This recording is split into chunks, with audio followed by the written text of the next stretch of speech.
Hi, welcome to the Microjig shop. My name is Morgan, and today we're going to be looking at the MATCHFIT Dovetail Clamps. I'm going to give you some pointers on how to get started so you can start building your own jigs and get the most out of your clamps.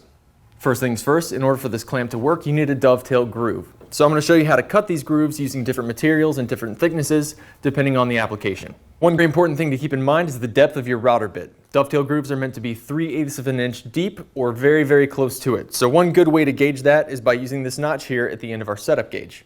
This is exactly 3/8 of an inch, so that's what you would raise your router bit to. For smaller jigs, a router table will give you the best results. If you don't have a router table or your workpiece is too big, don't worry. Just make a simple straight edge guide to keep your router from straying side to side. This is also a great way to prevent tear out at the edges.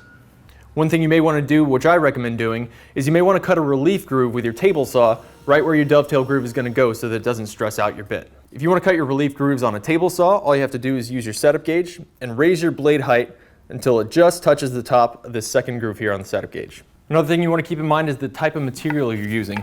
MDF is ideal because it's an engineered material and it won't bow or warp over time and it'll remain flat. Plywood also works, but remember that not all plywood is created equally.